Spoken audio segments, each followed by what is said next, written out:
باب هفتم. به میده چوده ها امکان ندهید که شما را خراب و محو سازند. عجب حالتی مرق آوره که از افتش آن را یک عمر از خاطر نمی برارم. آن را به من ساکن شتات نیو جرسی رابرت مور حکایه کرد. سبقی از همه مهمی حیاتم را من ماه مارس سال 1945 گرفتم. سر کرد او با حکایش. واقعه در داخل بحر در چخوری 276 فوت در ساحل‌های هندوخطای روی داد. من یکی از آن 88 نفر بودم در پارت کشتی زیری آبی بای SS-318. با کمک رادار دریافتیم که کشتی پاسبانی نه آنقدر بزرگ ژاپن ها به ما نزدیک می شود. برابری صبحدم به زیر آب چخورتر در آمده به هجوم تیاری دیدیم.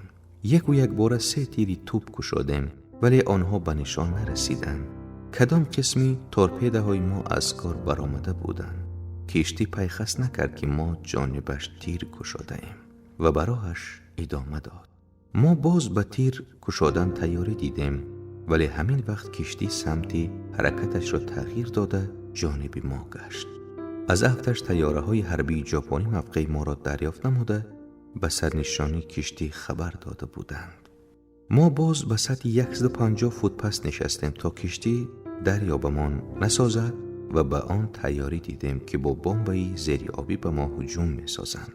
به برآمدگاه ها ویندهای علاوگی ماندیم به آن خاطر که حرکتمان بی صدا گردد. تمام شمال کشک ها سیستمی خنک‌کنی و قسمای الکترونی را خاموش کردیم. از بین 3 دقیقه نگذشته پیش نظرمان دروازه های دوزخ گشاده شدند. 6 بمب ما را به چخوری 276 فوت پرتافت. همه به دهشت افتادیم. بمب باران شدن در چخوری 1000 فوت از همه خطرناک در 500 فوت باشد مرگ آور به شمار می رفت. ما باشیم در چخوری از 250 فوت اندک زیادتر موقع داشتیم که موافق نظریه باید از 100 جان 1 جانمان هم زنده نمی ماند. همین طریق طول 15 ساعتی رسا کشتی ژاپنی ما را بمب باران کردن گرفت.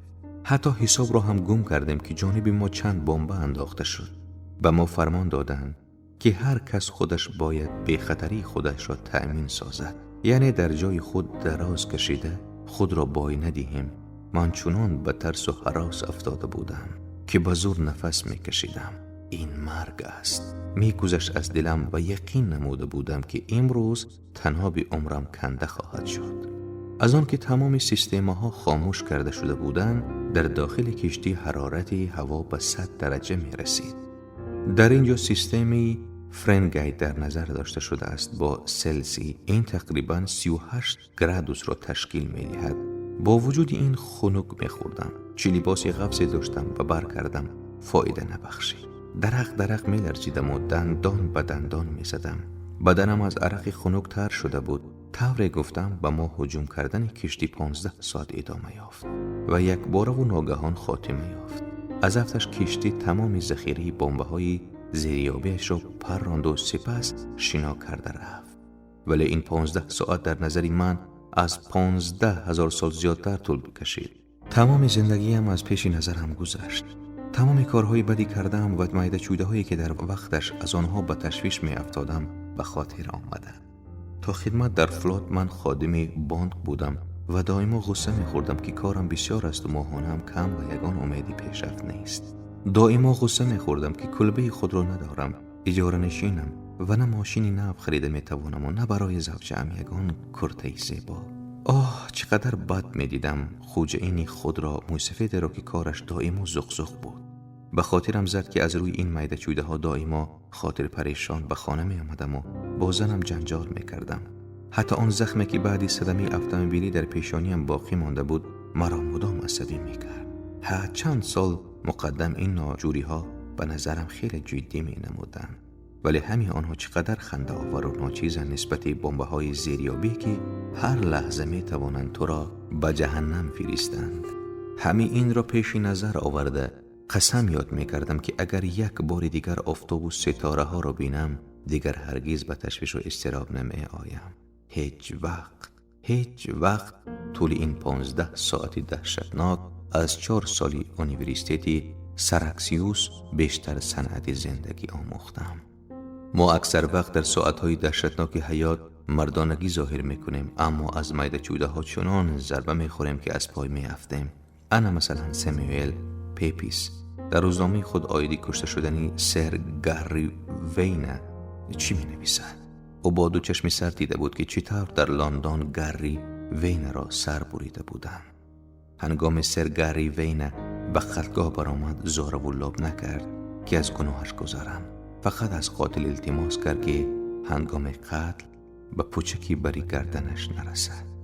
سودیه جوزف سابت از چیکاگو که زیاد از 140,000 مرافع سودی جداشوی زن و شوهران را حکمی نموده است تصدیق میکند میده چوده ها اساسی بسیاری از این بدبختی های عائلوی است.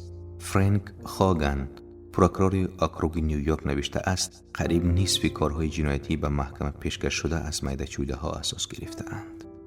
دلیر تراشی و کلانگیری در میکده، زغزغ در خانه، اشاره های تحقیرآمیز، سخنان بی احترامانه، پیچینگ و کنایه، دغلی، این همان میده چوده هایند که تا به دست و گریبان شوی حتی کشتار برده میرسانند. قسمی نه آنقدر زیادی آدمان از حیات ناراضی هستند. زندگی هم آنقدر مغشوش و حزن آور نیست. فقط ضربه های نه آنقدر سخت به عزت نفس، تاکیدهای حقارت آمیز، آزار غرور و سببگار این نسب زیادی آدمان را فرا گرفتن بیماری دل شده است. وقت الیانورا روزولت بار نخست به شوهر برآمده بود، روز دراز تشویش میکشید و غم میخورد، چون که آشپزی نوی خاندان خوراک خوب تیار نمیکرد. اگر این حاضر میشد میگوید خانم روزولت یک دست افشانده همان زمان فراموش میکردم. بله، آدمانی با عقل همین خیلی رفتار میکنند. حتی یکیترین دو که با ظالمی خیلی مشهور بود، وقتی آشپز خوراک را به مزه میپخت تنها یک میخندید و خلاص. ما همراه خانم کرنگی در چیکاگو در خانه یک دوستمان خوراک نصف روزی میخوردیم. هنگام بریدن گوشت مرد صاحب خانه کیمچی خیل حرکتی نادرستی کرد. من ندیدم، میدیدم هم اعتباری نمیدادم. زنش دید و در حضور ما به سر او داد و فریاد زد: جان، نمیبینی چی کار کرده ایستاده ای؟ کی پشت میز خود را اداره کردن را یاد میگیری؟ سپس به ما رو آورده افسود: او مدام همین خیل است. از گفتن زبانم مو برآورد. راست، ممکن است او هیچگاه کوشش نکند که گوشت را درست برد، ولی من به صبر و طاقتش قائل که چطور توانسته است 20 سال با چنین زن زندگی کند. راستش را گویم، من در یک وضعیتی آرام نان را در آب تر کرده خوردن را اولاتر میدانم از آن که در جمعیتی چنین زن زغزغی او را شنیده مرغابی چینی یا شناورکی نهنگ بخورم. پرینسیپی معمولی یوریدیکی تاکید میکند که قانون به میده چوده ها کار ندارد. آدم نیز به شرط او خواهد که آرامی باطنیش را از دست ندهد نباید به میده چوده ها اعتبار بدهد. در بسیار موردها برای آن که به میده چوده ها اعتبار ندهیم و به غضب نآییم باید در معینه خود مقصد یگانه را جای سازیم که آن دائما مائل قناعتمندی باشد. دوستی من هامر کرای مؤلف کتاب آنها باید پریز را میدیدند و باز یک زمره کتاب‌های ذوق‌آور دیگر در بابت به این نائل شدن مثال‌های عجایب می‌آورد. هنگام نوشتن یک کتاب نوش قریب دیوانه شده بود. او قرقر پیچ‌های باغی خانه نیویورکیش به این حالت آورده بود او را. فشار بوق فش و فش صدا برآورده کرای را عصبی می‌کرد، حتی به لرزه می‌آورد.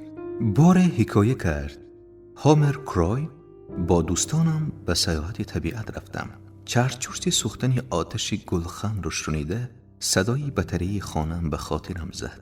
خود از خود پرسیدم که چرا صدای سوختن گلخن معقولم است و آوازی بطریهانه؟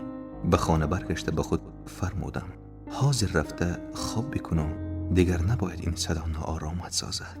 همین خیل هم کردم. بعدی چند وقت دیگر آن را حس نمی کردگی شدم. ان همین خیلی بسیارن میده چوده ها.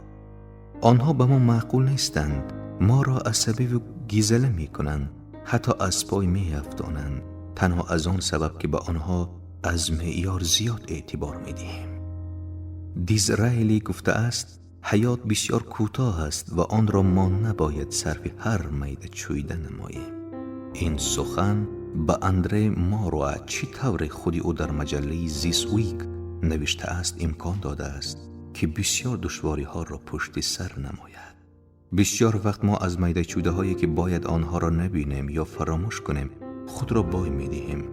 در این دنیا همگی چند 10 ساله مهمانیم، اما ساعتها و روزهای قیمت بهای خود را در اندیشه آن ناجوری های صرف می کنیم که یک روز بعد یا زیادش 1 سال بعد فراموش می شوند. آنها را نه تنها ما بلکه تمام گرد و اطراف فراموش می کنند. نه، بیایید حیات خود را چون انسانی ارزنده صرف کنیم.